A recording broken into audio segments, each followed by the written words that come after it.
Welcome to the John Freakin' Muir Pod. Lace up those boots and sling on the pack for a romp through trails, short and long. With your host and Renaissance man, Doc. It's time to embrace the suck.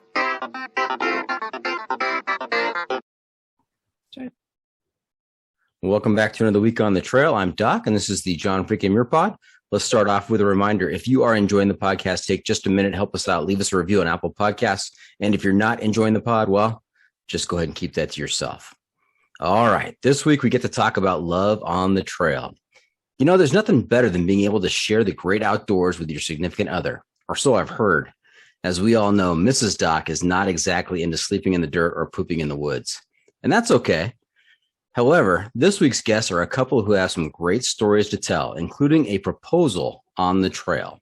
So welcome to the John Freakin' Muir Pod, Kelsey and Jacob. How's it going, guys? What's up, Doc? We're doing great. We're excited. Fantastic. Did I get that right? Are we going to hear some stories of love on the trail? Yes, For very sure. romantic. Pooping I can in tell holes. already there is no distance between the two of you. If you're not watching this on YouTube, I mean, they are closely knit, obviously. Living in a van helps that. Yeah, kind of essential. You know, living in a van and being on the trail, there are no secrets, This is true. Yeah. right? Yep, absolutely. Each of you knows everything about the other person. And if you guys are good with that and you survive that, that means that you are a forever couple. So congratulations. Feels good. He's Thanks stuck for with that. me. Nice. Now, you know, in America, on the long trails or even on shorter trails, there is a peculiar American tradition where we assign trail names based on your background, based on something that happens, a funny story, maybe some peculiarity that you exhibit. Have you guys had a chance to pick up trail names along the way? I have picked up a trail name, yes. Okay. Jacob, what do we have? And we have to hear the story behind it as well. Yeah. So I was probably around like 11, 12 years old. First time we summited Long's Peak in the Rocky Mountains. And we were doing some, just like day hiking, I think maybe a backpacking trip leading up to that. And we went to the ranger station, I think, to pick up our backcountry passes and whatever, just, get the lay of the land. And talking with the ranger, and, I'm with my family members, like two uncles and my dad, or maybe three uncles, I think. And I'm just, this little kid hanging out. And this ranger is talking to them. And he turns and looks at me. He says, he is exactly what the cougars are looking for. Like they're calling behind you. Don't let him be in last. Don't let him be in the front. Always between people. The cougars are out there and they will pick him right up.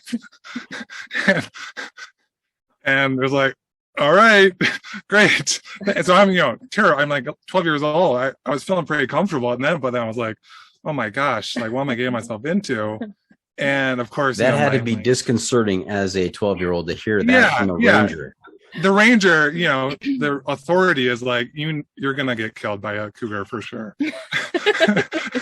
And so, as we're leaving, my, family is just trying to, make light of it a little bit and joke around. And shout out to Uncle John. He says, I think we should call you Cougar Bait. You know what? I had a feeling that might be the name, Cougar Bait. And so there it was, Cougar Bait from then on. Okay. Yeah. And did it happen to work out that, Kelsey, are you older than Jacob? I am a little bit older than Jacob. Oh, well, hey, multiple meanings. You got to love that. That's fantastic. The name sticks around. Your Instagram handles are Parks and Tech. Mm-hmm. Right? That's your Instagram account, Parks and Tech. And I thought tonight that when I asked this question about trail names, and I love being surprised at these kinds of things, I thought your trail names were going to be Parks and Tech. One of you is Parks and one is Tech. And I was debating in my mind, I say, which one do I think is going to be Tech?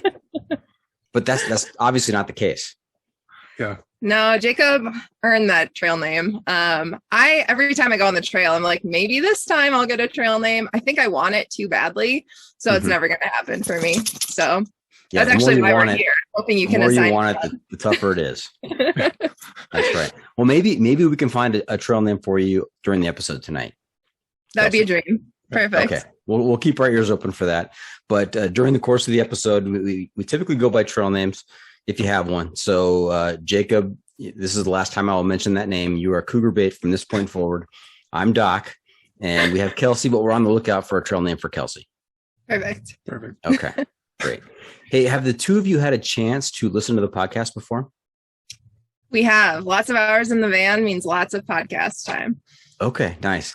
I only ask because I want to make sure that you are familiar with a segment that happens towards the end of the episode called the Pro Tip Insight of the Week. That's where I will turn to the two of you.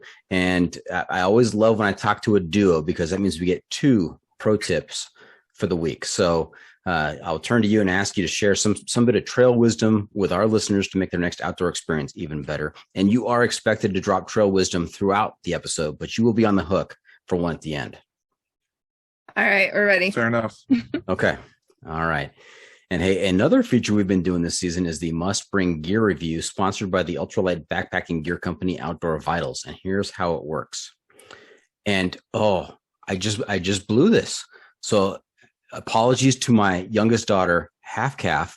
I have introductions from her on the segments. So excuse me 1 second. The Must Bring Gear Review. Okay, there we go. So another feature we've been doing is the Must Bring Gear Review, sponsored by the ultralight backpacking gear company Outdoor Vitals. Here's how it works. If you were to let a stranger pack your bag with pretty much generic gear for a multi-day hike, what is the one specific piece of gear you would insist on being packed? And if you've got a particular brand for that specific piece of gear, even better. So Kelsey and Cougar Bait, what is your must-bring piece of gear? And we'll do ladies first. I would say I have to have fancy socks. Like, I'm good with bare bones everything else, but I need my $30 pair of socks. And I always pack way too many because I have no one to get blisters on the trail. So that's where all of my REI money goes. And every time we get a dividend, it's always restocking on socks. I love the fact that you characterize these as fancy socks, not hiking socks or Injinji socks or a brand name pair of socks, but fancy socks. That gives us all some insight into Kelsey. And you know what? There may be a trail name in there somewhere. I'm going to think on this. Top shelf socks only for Kelsey. Top shelf. Love it. All right. How about you, Cougar Bait? So the boots I got for our Kilimanjaro hike, I love those boots so much. They're Vask hiking boots, waterproof, super tough, super comfortable, and I put on a few hundred miles on those, and I just love them. So I won't go anywhere without them. Okay, so Vask hiking boots. I would just like to point out that to the two of you that the question was about, if someone's going to pack your bag, and you both listed things that don't go in your bag. Well, I mean, extra pairs may go in your bag if we're talking about fancy socks. But. He loves those boots, man. Yeah. He loves them. Okay, very good.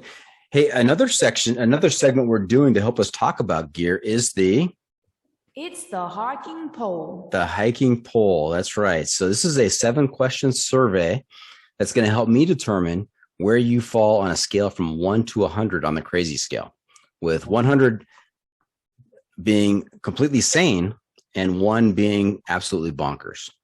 So you ready for this? Okay. Yep. Bring it on. And again, we get 2 for the price of 1. So we're going to have 2 scores tonight, one for Kelsey and 1 for Cougar Bait. Although if your answers are pretty similar, I mean, you may have a similar score. So here we go. All right. First question, pretty easy. Trekking poles or no trekking poles? No poles. No poles. Neither No. of you. No poles. Why not?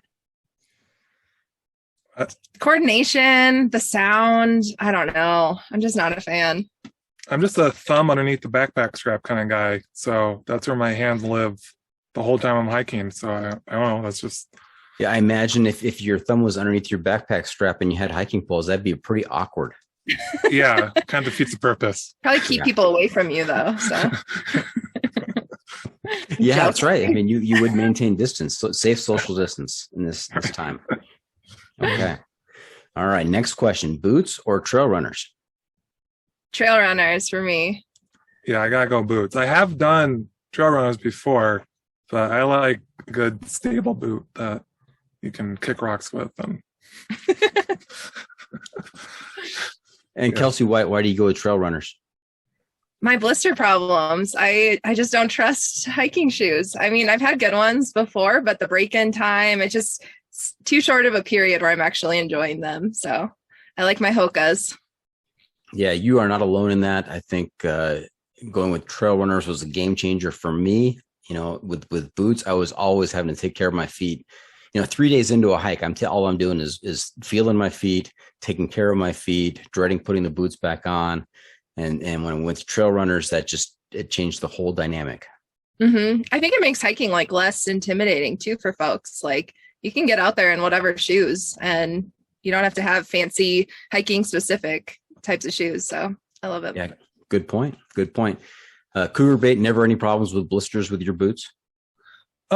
not never, but definitely less than Kelsey, so I don't complain. All right. Hey, your preferred shelter system: tent, tarp, hammock, or cowboy camping?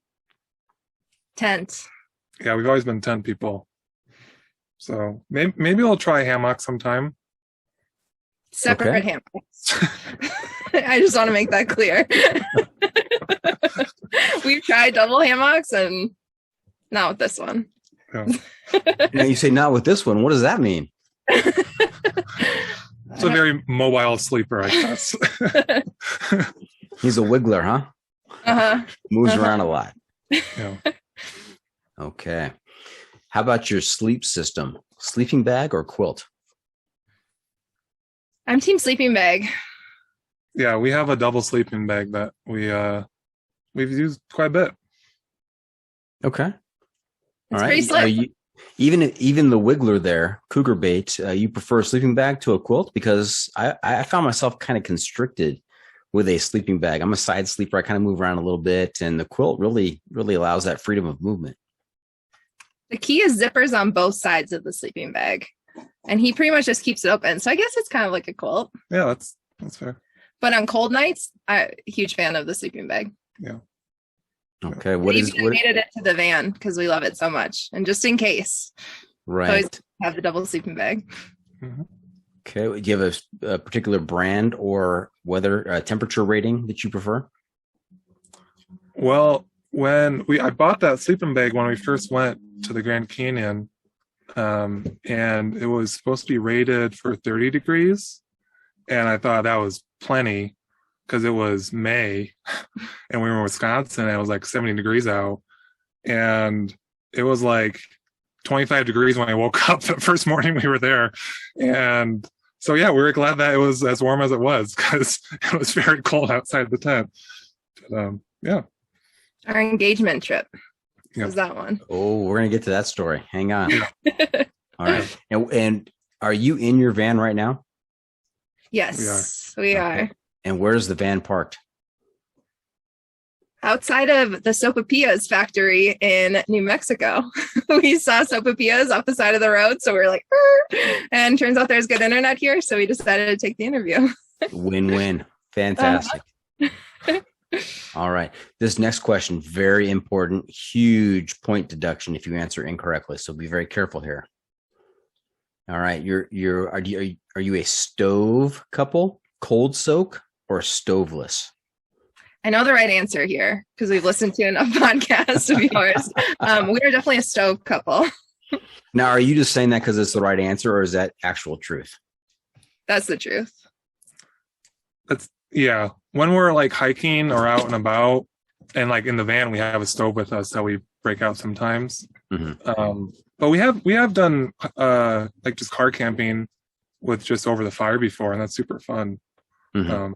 But yeah, I'd say in general we're a stove. It's got to be hot though. Right. No cold soaking. Yeah, There's something satisfying about hot food. Yeah, especially after a long day, and if it's cold out. Yeah.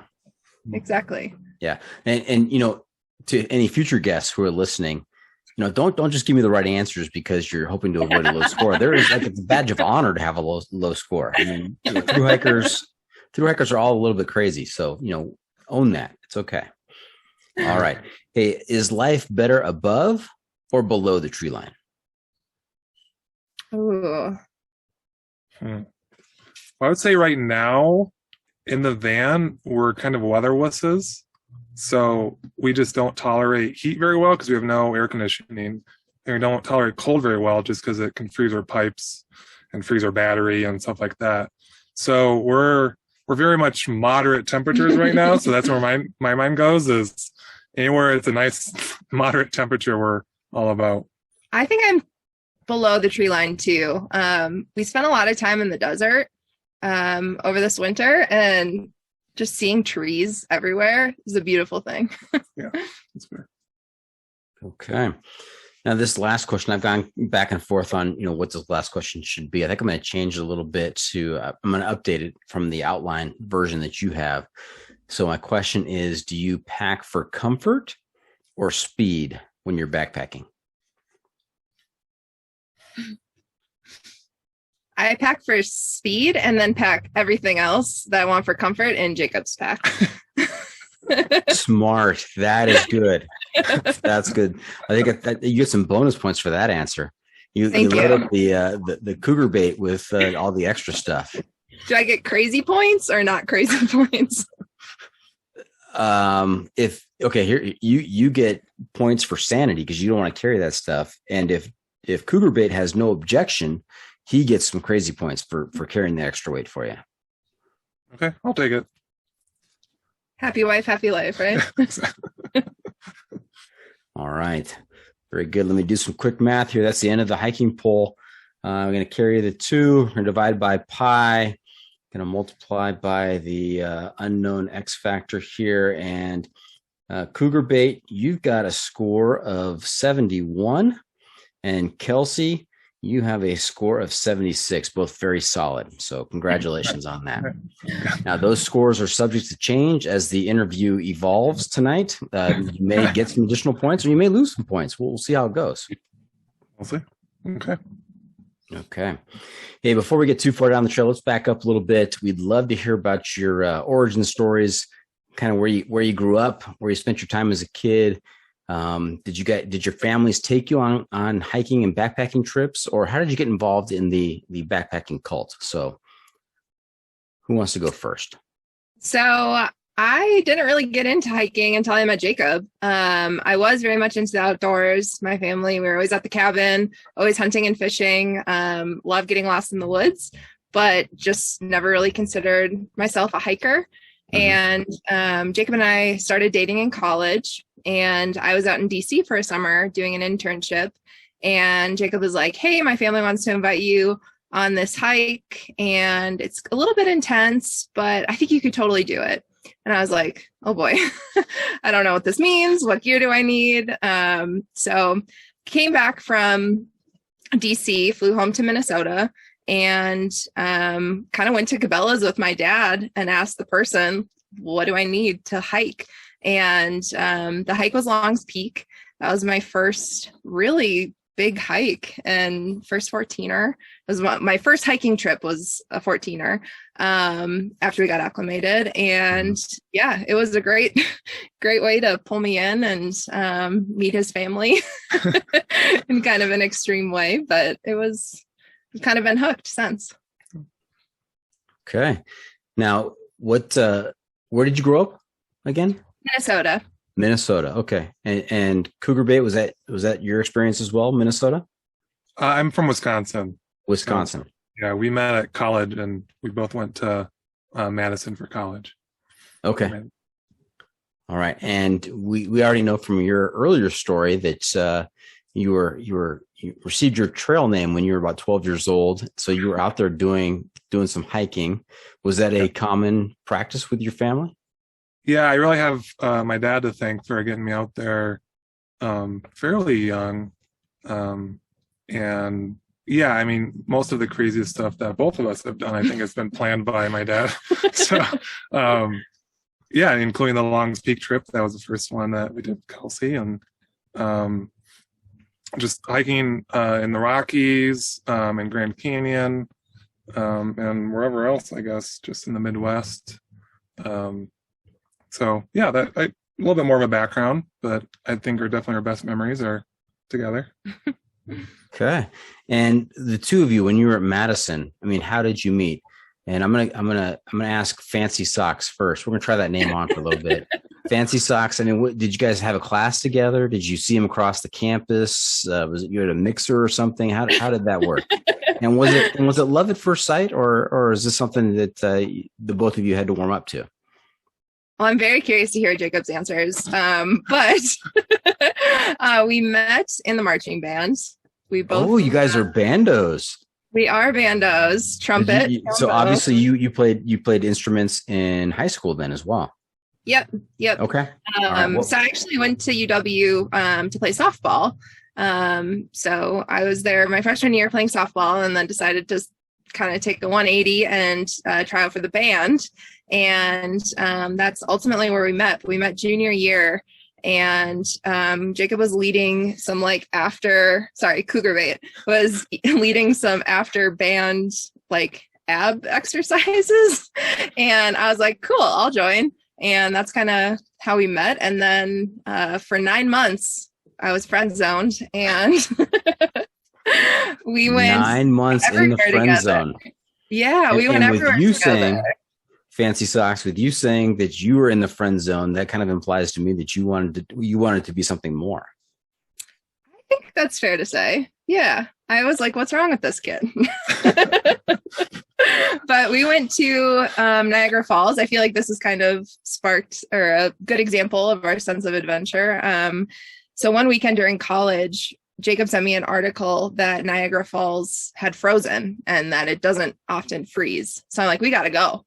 So we literally drove from Wisconsin to Canada to see Niagara Falls. And we went with our friend Michael. And this was before we were dating. But along that trip, I met his grandparents because they lived in Indiana.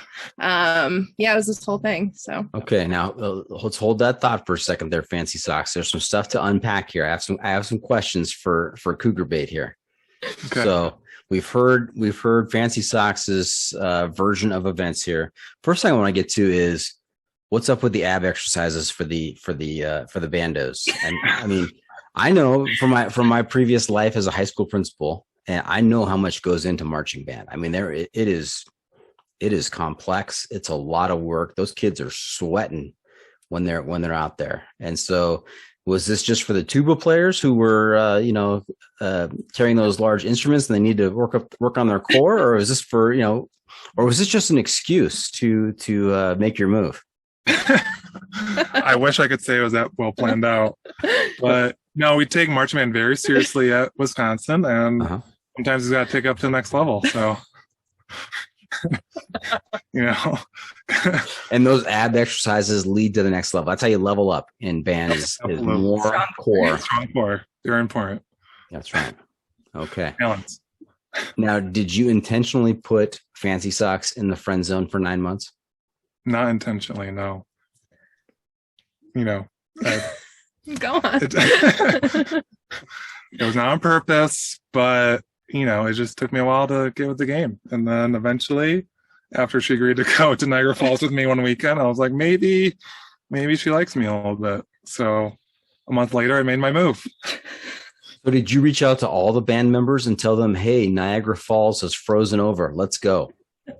Just the one. Just the one. And a month from that point is when you made your move. Something like that, yeah. Yeah. Or like 4 months. No, 1 month, Kelsey. Fancy Socks. Fancy Socks. Fancy Socks, was it worth the wait? Yes. Aww. Yes. Nice.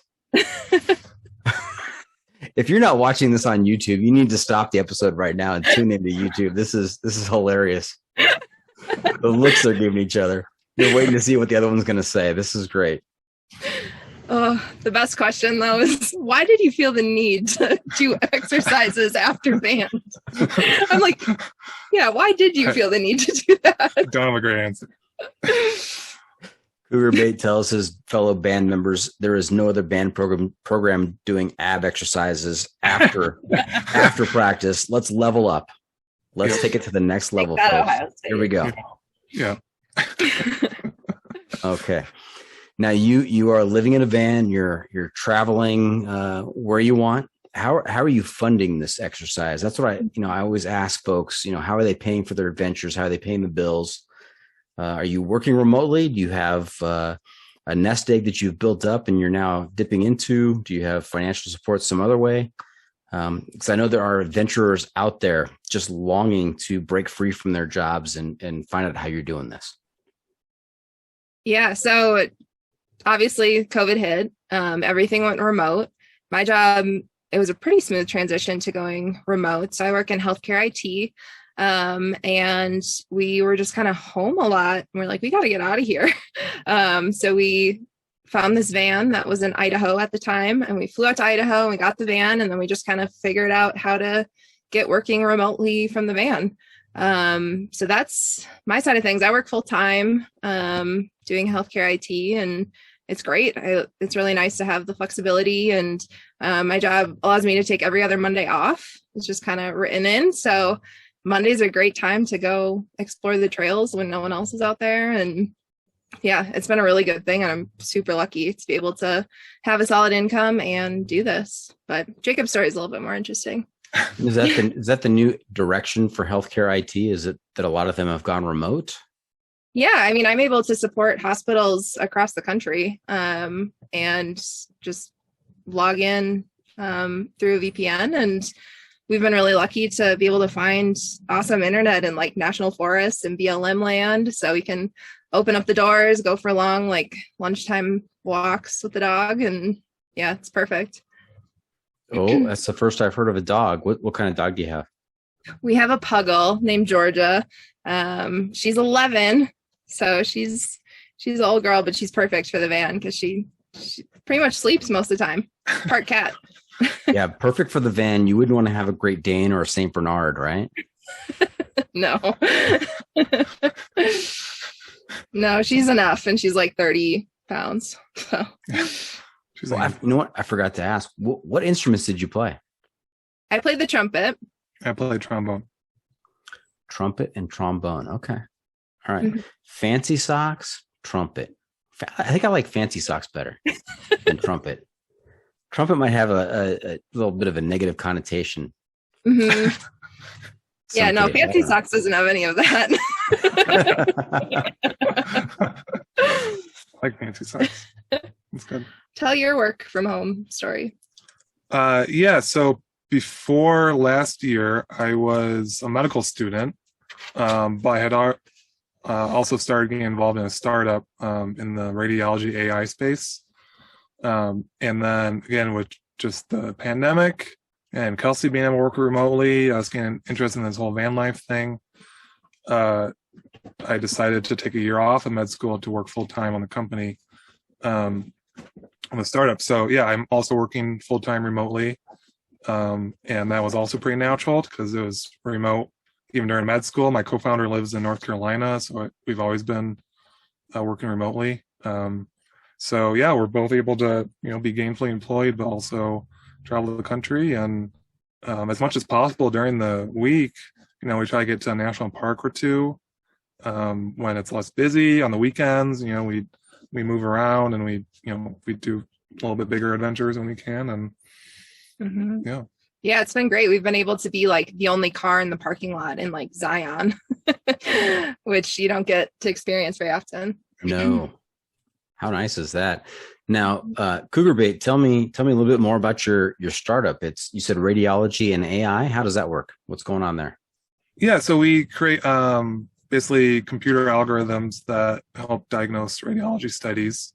And there's a variety of applications to do that. And so we partner with hospitals and some other companies to deliver software to hospitals to help radiologists make diagnosis. It helps like screen exams, so radiologists can read urgent exams faster. Mhm. I also look for mistakes that radiologists might have missed, especially these days with how high imaging volumes are and how busy hospitals are. Try to, fill the gap a little bit with some of the mistakes that humans make, and try to improve patient care. So, yeah. Okay. Now, I don't want to tell you what to do, but how cool would it be for you to get your medical degree and live in a van and just travel the country and help people in various situations? It's almost like a novel. I could picture that. I love it. We actually both were first responders before we decided to pick up our life a little bit. So I could see it. Okay. Well, first responders, you each have to now share your scariest first responder story. Of course, we'll leave the names out of it because we don't want to violate HIPAA. But any particular, knee-knocking, nervous first responder stories? I think of responding to a wildfire call that I think about all the time because we've run into wildfires on our travels, and it's pretty much dropped off with a shovel and a broom because those are actually pretty effective at putting out fires. And it was pretty small scale. It was in a city, so it's not like a huge forest, but just the adrenaline, and it's a lot less scary than being in a house, in my opinion.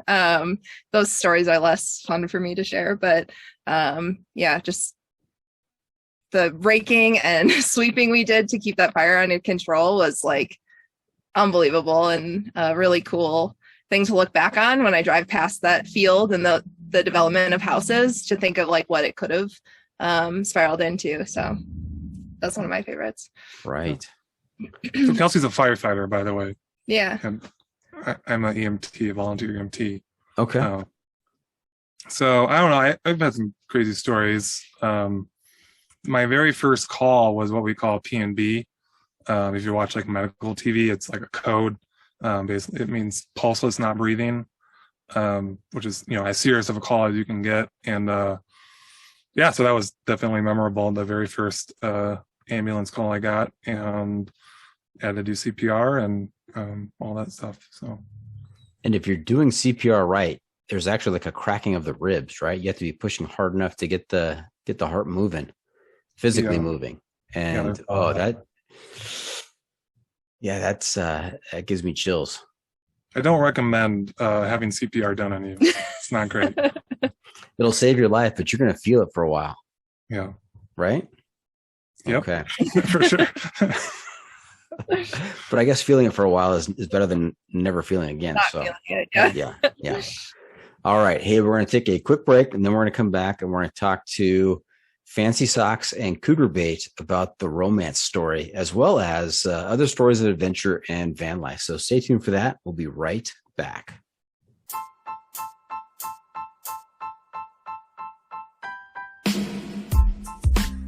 The John Freakin' Muir Pod is sponsored by Outdoor Vitals, the ultralight backpacking gear company whose mission is to improve the mental, physical, and emotional health of mankind by facilitating impactful outdoor experiences.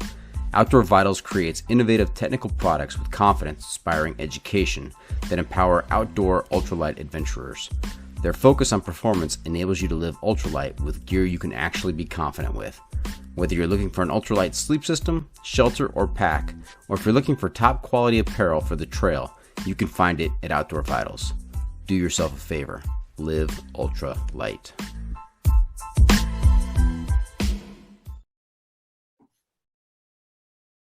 And welcome back. We were talking to Fancy Socks. That name is really growing on me, by the way. Fancy Socks. I like it. Yeah.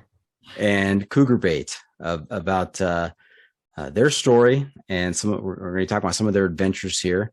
And I'd like to go back to the romance story just for a little bit. We talked a little bit about Niagara Falls, how Cougar Bait made his move by inviting you to go see the frozen over Niagara Falls. How did that go? I mean, what did you infer from that invitation, Fancy Socks? I mean, you're thinking, okay, he's only called me, he's asked me, and this could be something here. You would think that, But when a college boy books a hotel room overlooking Niagara Falls, you kind of think like he's gonna make a move. Nothing. So I was perplexed. My roommates were like, keep giving this kid a try. He's gonna ask. He's obviously into you. So you really have my roommates to thank for that. That's true. But yeah, that was just the start of many adventures to come. Okay. Now, of course, I never know what the answer I'm going to get when I ask the question. It could be it's none of your business. So feel free to say that. No offense taken. But Cougar Bait, did you book 2 hotel rooms, or was it 1 hotel room and you slept on the couch, or what's going on there? Well, so it was 1 hotel room, Okay. but to be fair, our friend Michael was along. Okay. And do you remember the sleeping arrangement? Yes, I do. Thank you for asking. Well, that clearly. 2 beds, and then they upgraded us to this like incredible suite, like top floor, truly overlooking the falls. And there was a separate like living room space, which is where Michael stayed, and he was rooting for us too. He's like, I'll just be over here. And still nothing. Sorry, honey. I do have regrets.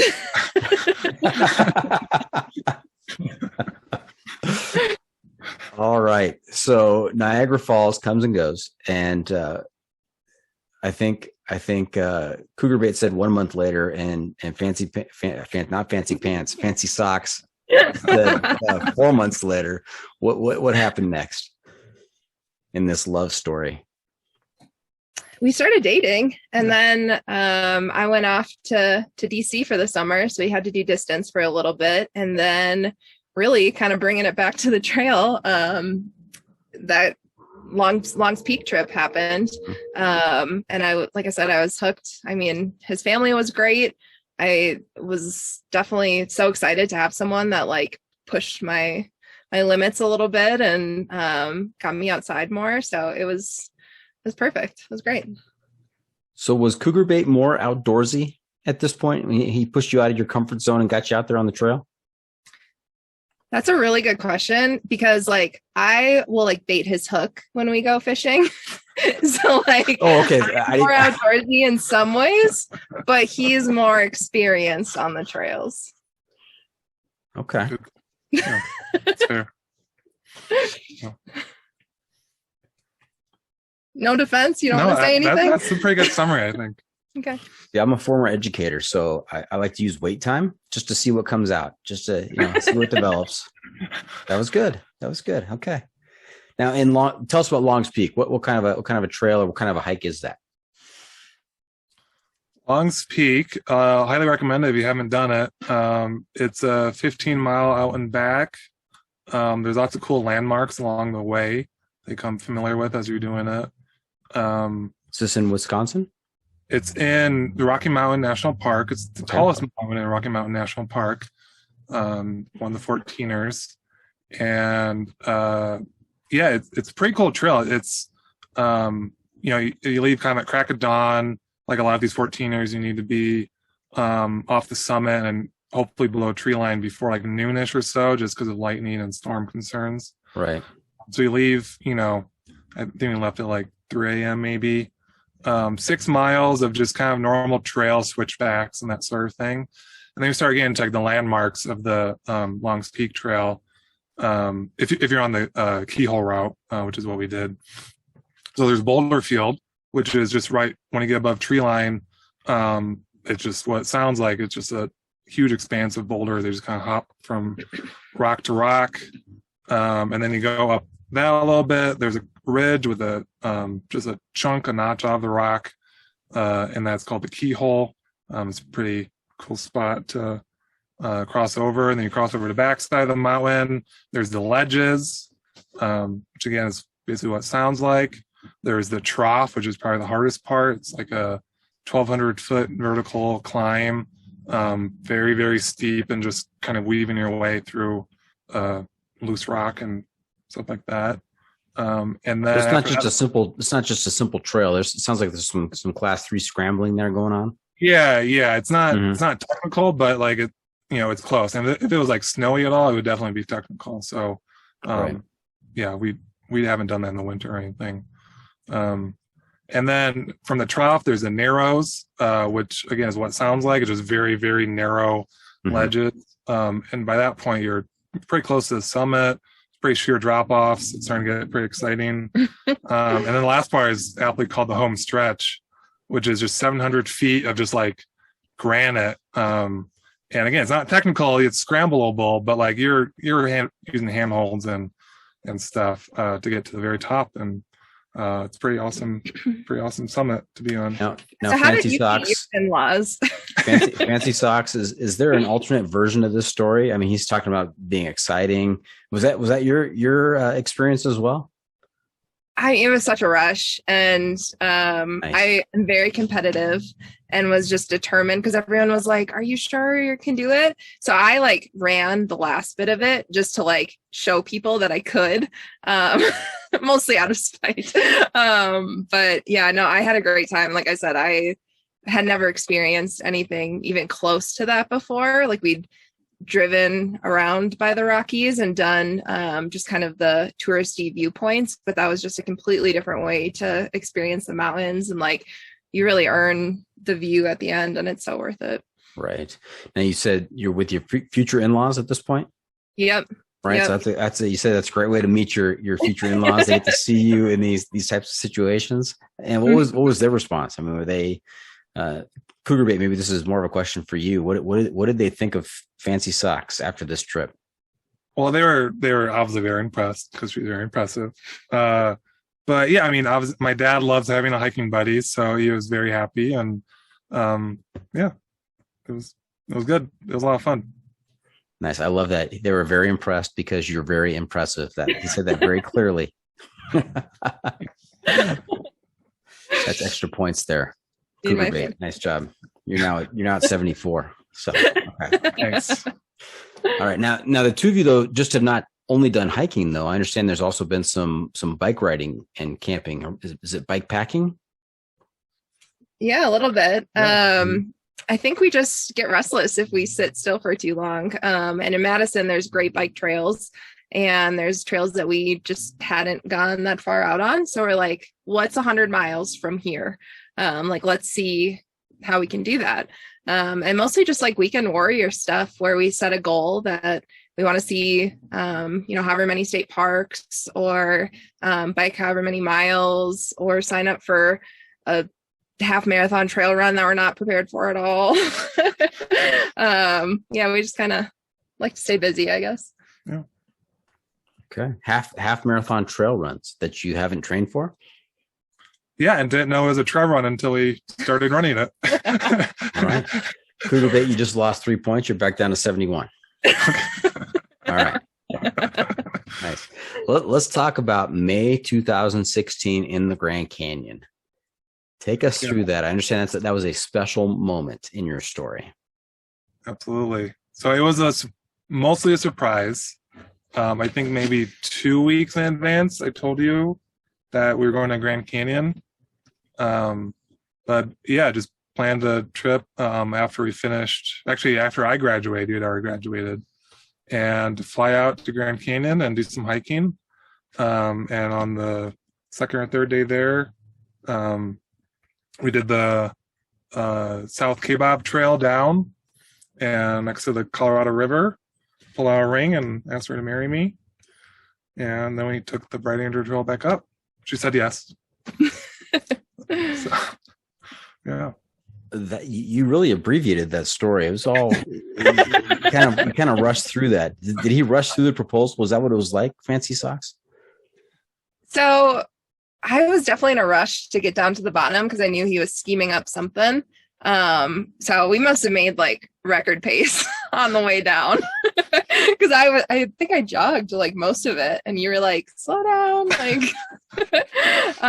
But yeah, so we made it down to the bottom and decided to dip our feet in the Colorado River and just kind of take it in. And there was no one else around. The hike down is just such a breeze. Like that's what I remember the most, is just being like, I don't understand why this trail is like such a big deal, or like, oh, the Grand Canyon, like it's not a big deal. You can just hike down to the bottom. I felt very differently going up. And then also going up. Gravity has that effect. Yes. Right? I know. And with my blister problems, it was something. But I was so excited because he had proposed, and I was trying to like call my friends and family to let them know. And the service was terrible, as you could imagine. So we were like hiking up, and I'm like checking my phone to see if we have any bars, and keep hiking. Finally, we get a bar that seems like stable.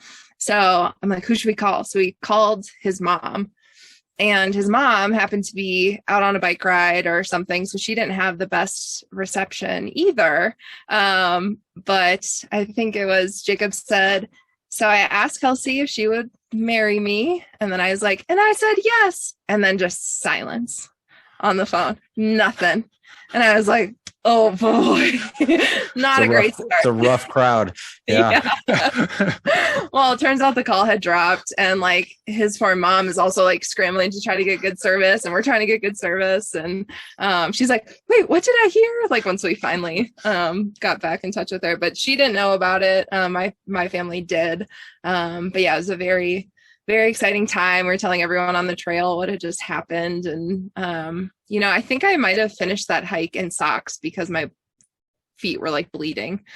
So, yep. Were they fancy? They weren't fancy enough. That was the problem. They weren't fancy at the end. So probably pretty holy. Right.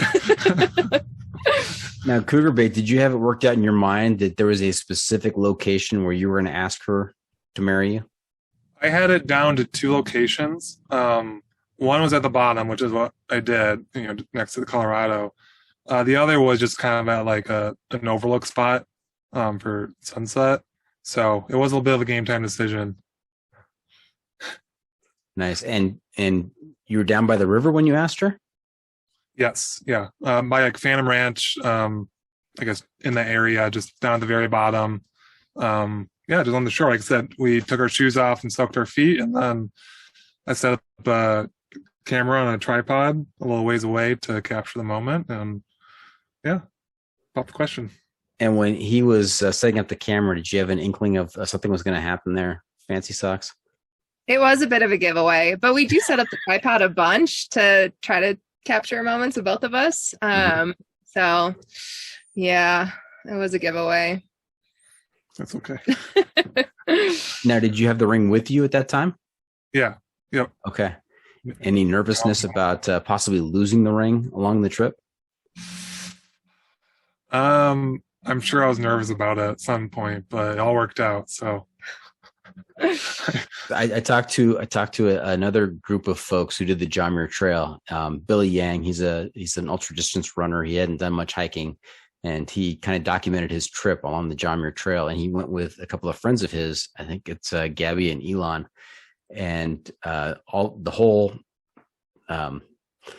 Elon had a plan to ask Gabby to marry him at some point on the trail. And he was always looking for the right moment, always waiting for the right moment. And he had this ring with him, and he was petrified that during these, 2 weeks that somehow he was going to lose the ring, or she was going to discover the ring on him somehow. And he waited 2 weeks. He waited.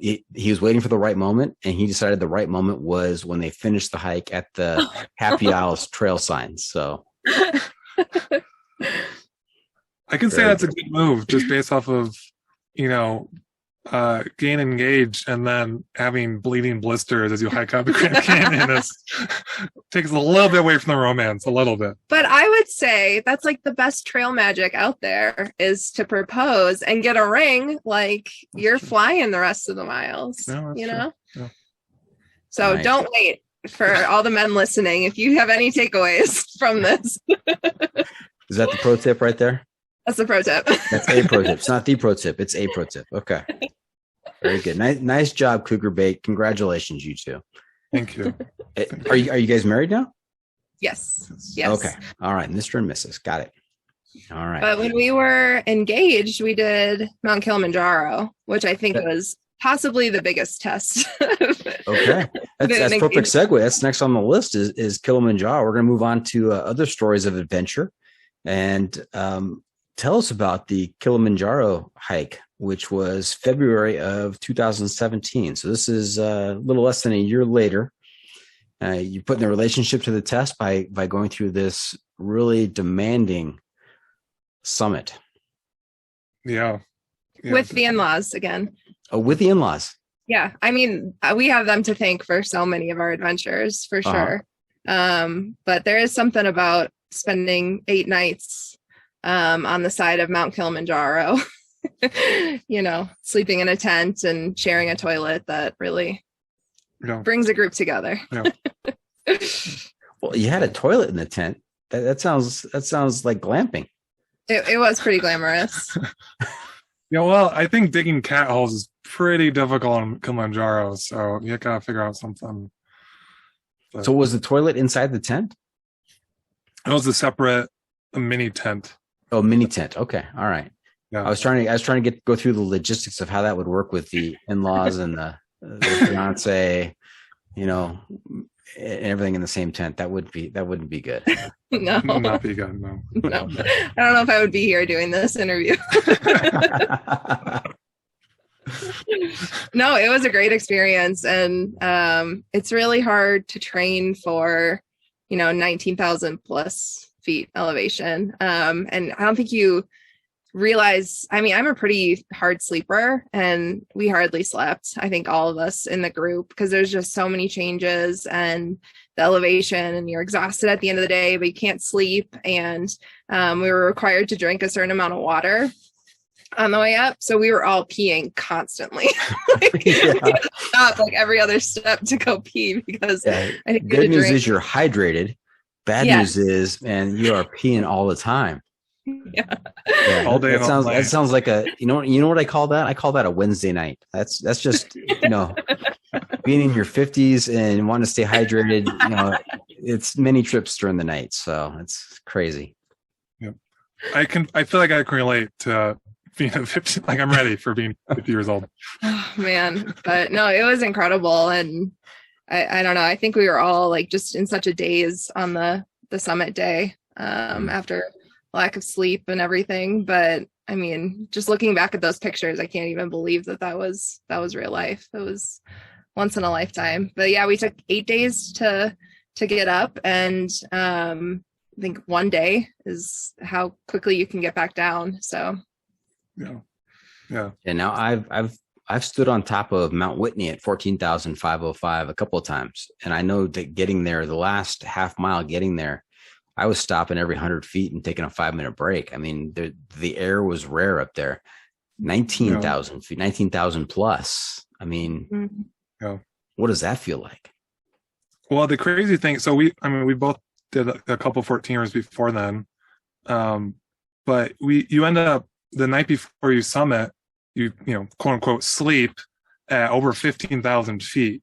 And so I think that was a really crazy moment where we're like, we've been above 14,000 feet. Now we're sleeping at 15,000 feet. And again, quote unquote, because I don't think we slept a wink the whole night, but we laid there and tried to breathe for a couple hours, and then started hiking, and then another 4,000 feet up.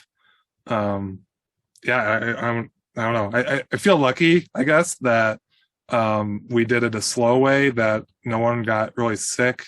My mom borderline got a little altitude sickness, but we all did okay. But yeah, it's a pretty crazy thing. And the people that fail and get hurt on Kilimanjaro are people that go up really quickly and aren't ready for the altitude. So it's a serious hike, but it was incredible. Mm-hmm. Mm-hmm. Any problems with altitude sickness? Nothing more than, just kind of the normal headaches and feeling short of breath all the time. And super exhausted, but luckily we didn't have anything more serious. Mm-hmm. So fantastic. And you guys have some good summit pictures? Yes, Oh, we do. okay. Thank goodness. Like I said, I don't know if we really were present mentally when that all happened. Yeah, there'd be nothing worse, right, than to finally summit after all of this torture getting up there and just being so disoriented and out of it, you forgot to take pictures. That would be terrible. I think we not believe that we actually did it. Yeah. If we didn't have the photo evidence. Agreed. All right. When was your actual nuptials? When did you get married? May. The following year, May 2018. May 2018. Yeah. Okay. All right. But before May 2018, you took another trip up to Oregon in August of 2017. Something was going on around that time. Yes. Yeah, that was an incredible trip. It's kind of a last minute spur of the moment. We're like, how often does a solar eclipse happen? We should go see that. And we should really do it right. So we wanted to be right in the path of it. And gosh, we took some Spirit Airlines, terrible flight that got us there 6 a.m. Oh, I think it was middle of the night. And we're like, do we get a hotel room or That's do we right, just try to sleep in the Portland airport? Which I think we ultimately did. And yeah, it was very much done on a budget, as much as we could. And Hey, fancy socks. If you can sleep on top of Mount Kilimanjaro, you can sleep in an airport. yeah, I mean, now with the van life, gosh, we've slept in lots of Walmart parking lots and other things. But yeah, no, and then we found exactly where we would be in the path and where the sun would be completely covered, and met some really, really neat people and stayed on this beautiful forest land. And I don't know, it was just a really cool adventure and got to see Mount Hood and kind of appreciate the West Coast, which I think is ultimately what made us want to go back out there as soon as we got the van. Yeah, for sure. And what was the full eclipse like? Were you in the path of you got to see the full eclipse? Yeah. I mean, total solar eclipse, it's really unbelievable. It's cool. It's spooky. You just kind of get chills. That moment when it goes from a 99.9% solar eclipse to 100% is just night and day. Well, it literally feels like night and day difference, because you feel like all of a sudden it's this weird dusk hour. You look up and there's a burning ring in the sky. And it lasts for, I think we got 4 or 5 minutes of it. Mm-hmm. Snap a few photos, just kind of look around, this is really weird. This is happening. And then, the sun comes back out and back to normal. Yeah. Even understanding the science of it, it's weird, right? It's pretty weird. It's pretty incredible, spine tingling. Can you imagine, 5,000 years ago, 10,000 years ago, and being in the path and wondering what in the world is going on? It had to be terrifying. Yeah. What the Mayans were all about, their doomsday calendar. Yeah.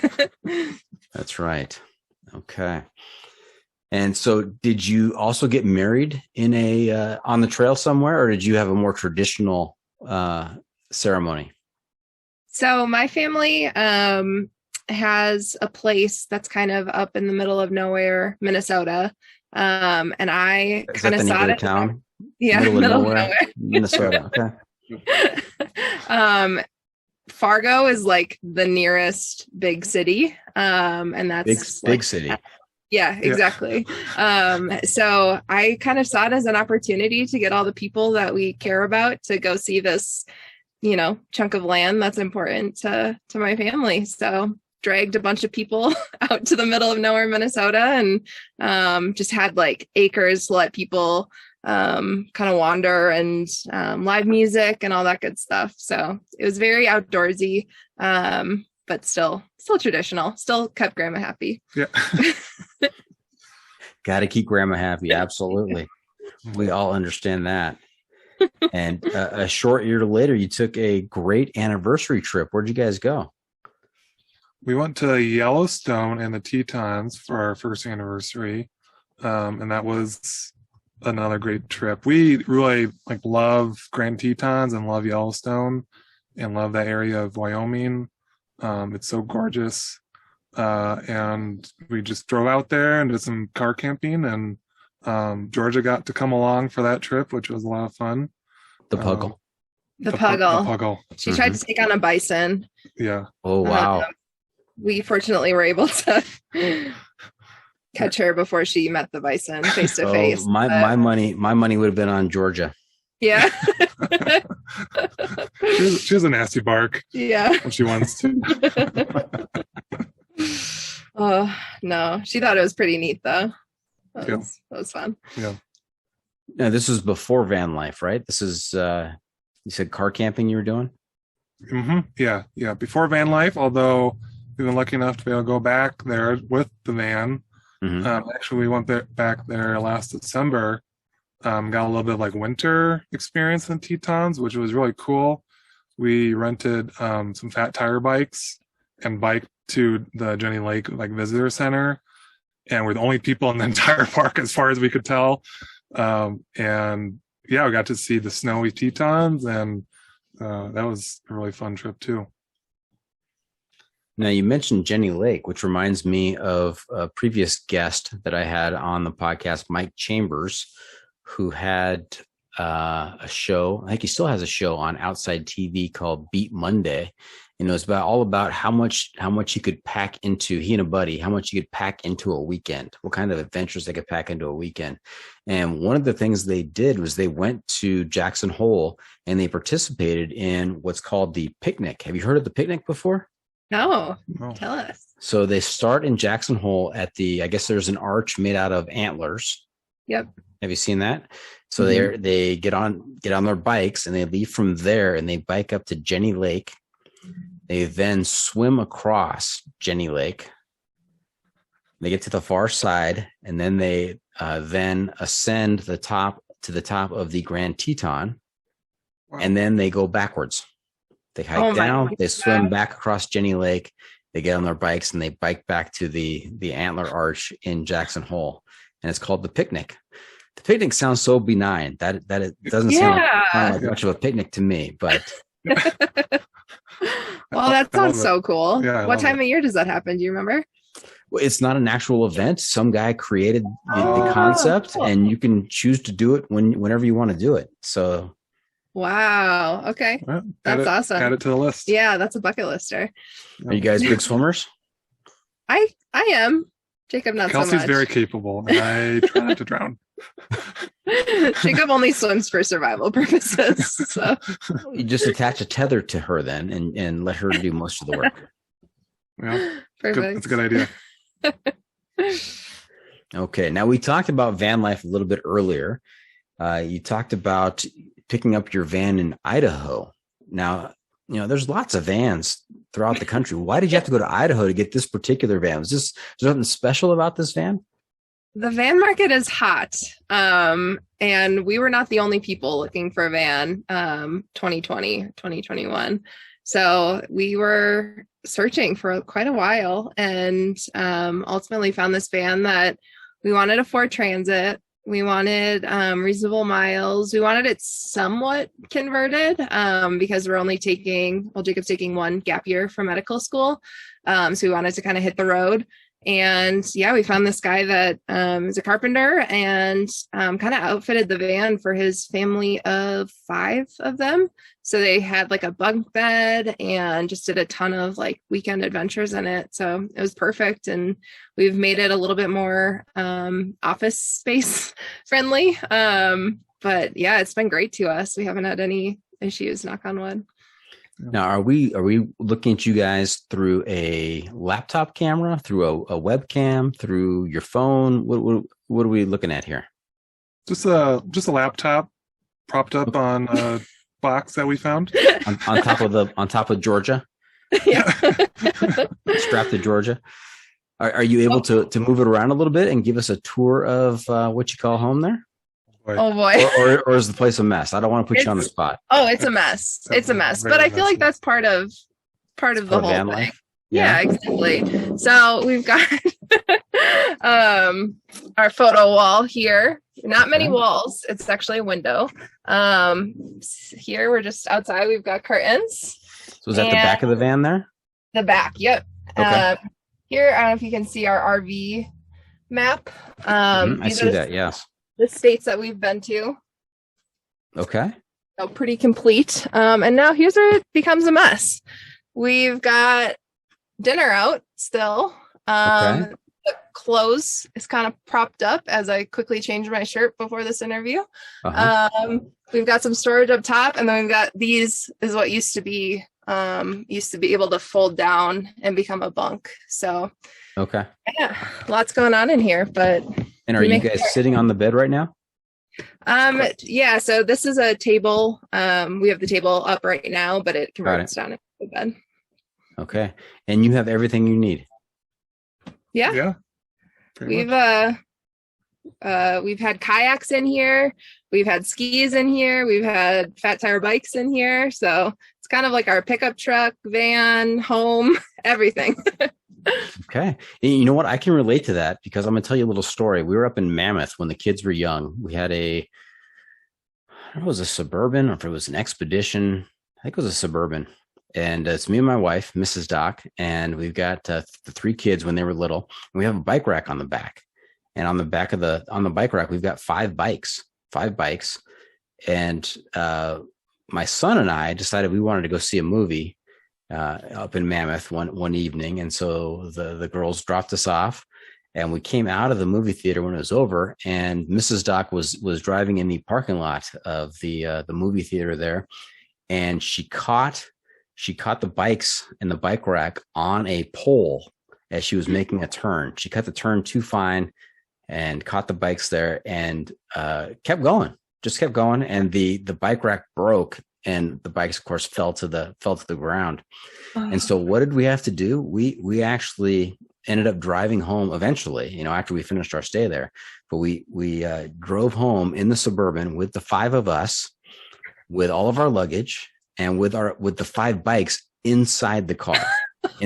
So it's like a 3D. It's like a 3D puzzle. It's like Jenga, right? Or a 3D Tetris, getting everything in there. But you can fit a lot in there. Yeah. Yeah. If you believe. If you believe, that's right. Nice.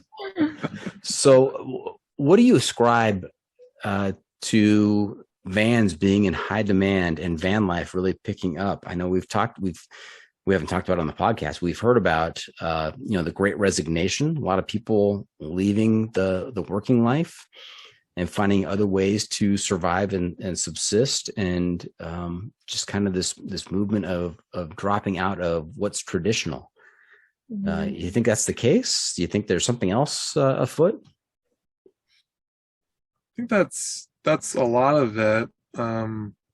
I think COVID forced us all to stop and reevaluate where we're at, what we're doing, Mm-hmm. if we're happy, and kind of seeing that things can be really temporary. Like we thought, oh, we have to go into work every day. We have to, kids have to go to school, like all these things that we just thought were part of life. And then literally 1 week it flipped, and that was no longer the case. So I think realizing that things are temporary and life is short. I think people are kind of trying to figure out what they really want to be doing with it. If, and when the next thing hits, it's like, where do I want to be in life? And for us, we just knew we didn't want to we were just in a suburb of Madison, in a condo building where we were the youngest people by 50 years. And we're like, this isn't us, we need to get back out there and find adventure. So the van was the perfect way for us to do that. And I mean, there's so many cool ways that you can stay connected to your work and, your family and everything else. We have a hotspot from Verizon and hotspots on our phone, and we're able to do cool stuff like this and meet a bunch of cool people along the way. So I would definitely recommend it if you're ever given the opportunity. Yeah, and I think I'm no real estate expert, but I understand that across the country there is, housing prices are just out of control.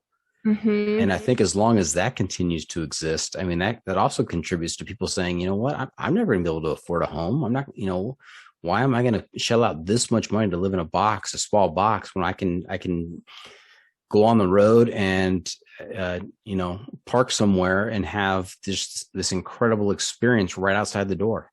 Mm-hmm. Yeah. Well, I think that we didn't realize before we really did this, the amount of national forest and the Bureau of Land Management, land and other areas across the country that are just public lands maintained by the federal government and ready for you to come and just park and enjoy. And we've made great use of that. It's been tremendous. I mean, we can find spots. We just park for a week and, we're in a tiny little van, but when the world is so wide open, Georgia loves wandering around. We'll go for hikes, just wherever we are. And it makes the world seem so much, I don't know, more your own when you're out there. Mm-hmm. Yeah, we've yet to pay for a traditional campsite. We've been able to do it all, like free spots, parking lots, lots of, like Jacob was saying, public lands. So yeah, we feel super lucky to be able to do this and do it, relatively cheap, except for gas prices. It almost seems like a secret, right? That people, it's not widely known that you can just park on BLM land or national parks and be able to experience that. Mm-hmm. Yeah. Okay. Now, from July 2021 through February 2022, how many states did you visit in your van? 49. Not Hawaii, but 48, and then Hawaii we did separately. yeah. Okay. So 48 in the van. Does the van have a name? Does it have a trail name? Shelby Shelby coming around the mountains. Nice. Shelby the van. I love that. Shelby would have a tough time, obviously, making it to Hawaii. That's quite a road trip. Yeah. But you do plan on taking Shelby up to Alaska? Or no? We've thought about it a lot. We have. Alaska is supposed to be our just vacation. After a year of like finding spots and constantly planning everywhere we're going to be. So we're thinking of cheating with Alaska, but there's still time. There's still time for us to change our minds. So see if you can convince us on Instagram or something that the drive is really cool. But yeah. Okay. Very good. What's other than Alaska? Is there anything in your immediate future? Well, when we hit 49 states and we're still making plans for Alaska, we kind of decided that we should, try to do all the national parks while we're at it. We're not going to be able to probably do all of them, but we've done 44 during this time, and we like to do as many more as we can before I have to go back to med school. So. Okay, and that's a good trivia question. How many national parks are there? 63. You're almost there. I mean, you are 2/3 of the way there. Yeah. Yeah. The goal is to be to 50 states and 50 national parks by July. So. Okay. And of the remaining 19 national parks that you haven't been to yet, what is the biggest attraction at this point? All of the Alaska ones look incredible, but the Channel Islands off of the coast of California, I think that would be a really cool trip that I'm looking forward to taking someday. Yeah. Not so much in the van, but yeah. Yeah. Now, one of the Channel Islands has a thru hike on it. Oh, really? Catalina. You have the Trans Catalina Trail that goes from Avalon to the northern tip, and it's about 38 miles. Wow. That's I've done it twice, and I've got a third trip coming up this summer, so I'm excited about that. Oh, cool. Awesome. And fun fact, there are bison on the island. We just heard something about that recently where they filmed maybe that was on your podcast. Yeah, I think it was on your podcast. Yeah. There you go. You're true fans. You've heard the bison story. Yes, we heard it. Love it. All right. Hey, Fancy Socks and Cougar Bait, you know where we are? The pro tip of the week. The pro tip insight of the week. You know your stuff. That's right. The pro tip insight of the week. Once again, we get 2 for 1 here. What bit of trail wisdom can you share with our listeners to make their next outdoor experience even better? Who wants to go first? I don't know if we have different ones, do we? Well, I can give it a shot. You can add something. Okay. Smart. But I think, just think about this a little bit. Especially when you're planning something, like you're planning a backpacking trip, you're planning a big hike or whatever your adventure is, you feel the need to plan the whole thing out. Most of the time, speaking for myself, but I think a lot of people, plan every detail out and just stick to the plan, make it happen, and be ready for anything. But I think that van life has taught us that being flexible and being ready to just change your plan at the last minute is a really good thing. and be ready to abandon whatever plans you make and make new ones to fit your situation. I just think that some of our best memories in the van have been when we change our plans at the last minute and something cool happens. Yeah. I mean, mine's kind of cheesy, but it's like, just freaking do it. Like, I don't know. I think we had talked about the van. We had talked about seeing all 50 states. And when you're sitting in your house or whatever, it can be really intimidating to know like where to even begin with that. And I'm really glad we did it and we made it happen, and it's worked out great for us so far. So looking forward to doing more of that in the future. Well, I think like just like the two of you complement each other, I think those two pro tips complement each other very well. You know, don't wait for the perfect moment. Just get out and do it. Just go do it. And then, you know, you can plan as much as you want, but plans change. You know, Mother Nature doesn't always cooperate. You don't always make your miles that you planned on. You have to be flexible.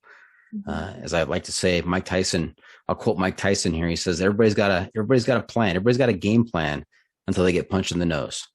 Right. and then you got to adapt. You got to figure it out. Yeah, that's too good. Yeah. Okay. Fantastic. Thank you.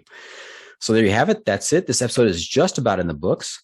I hope our listeners enjoyed our time with Fancy Socks and Cougar Bait. I want to thank them for joining us this week. How can our listeners keep up with you two on social media, and where can they find updates on your latest adventures? And when you tell us about the social media, I want to hear what the story behind the Parks and Tech handle on Instagram. Yeah, so Parks and Tech is where we're at on Instagram. So Parks, what is it? Parks and Tech spelled out, and Tech is TEC.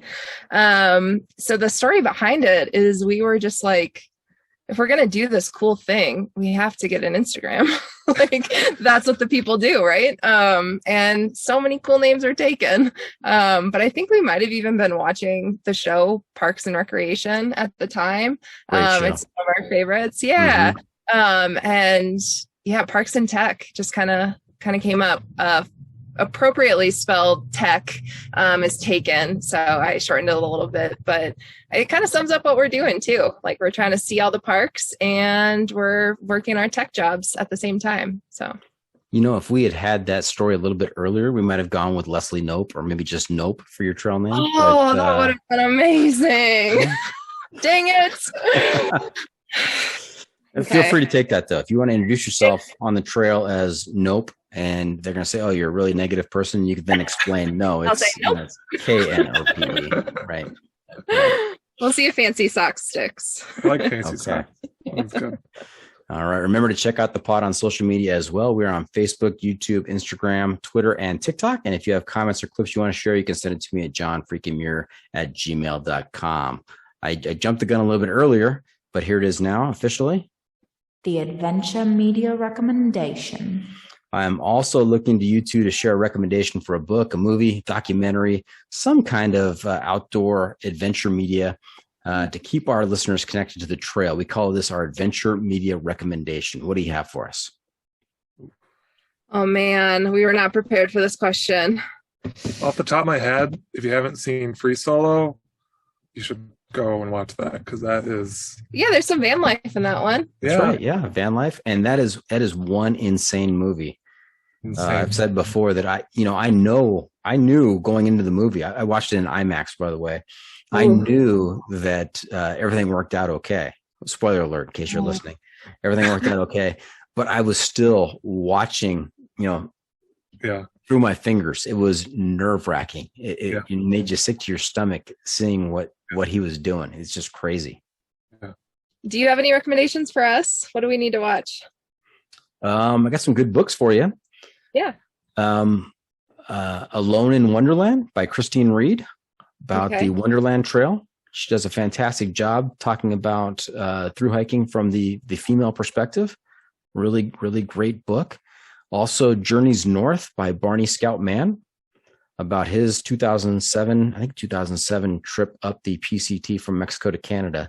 He does a fantastic job giving you the kind of a firsthand experience of what it's like out there. And you really have a feel for it. And he does a great job of not just talking about it from his perspective, but he went back and he interviewed his trail family I don't know how many interviews he had to conduct, but he tells the story from the point of view from several different characters on the trail, and you really get a good sense of it. Awesome. Yeah, we'll check those out. Okay. And well, hang on a second. Here we go. Next segment. What have we not asked you? Okay. I'm not sure what kind of accent that is. My daughter, she went a little crazy there. But before we wrap things up, I've got one more segment for you called "What Have I Not Asked You That You're Dying to Tell Us About?" What did we miss? What didn't we have time for? What have you suddenly realized that might be good for people to hear about this? What you got? Well, I am looking to do some solo adventures once Jacob goes back to med school. The plan was to sell the van and try to enter into that scary housing market that you had mentioned before. But, looking at things, we're like, we got to keep the van. We love her too much. So yeah, I'm looking forward to some solo adventures. I know we focus a lot on how good we work together, so it's a bit intimidating, but looking forward to seeing what's out there. And we're super inspired by all the people you've had on your podcast and all the sweet hikes out there. So I think we've seen a lot of the United States from the van. I think we're looking to see a little bit more on foot. So I think that's, some adventures like that to come. Okay. You guys have to keep the van. And when Cougar Bait finishes medical school, you paint on the van Dr. Cougar Bait and you drive around.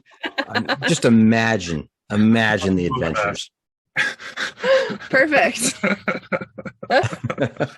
We'll think about it. And depending on your specialty, you could bring out the surgical table and put it there with your, right next to the van. Maybe there's a fold out. I don't know. Yeah. Oh, outside of the van. Cool. Yeah. For sterile.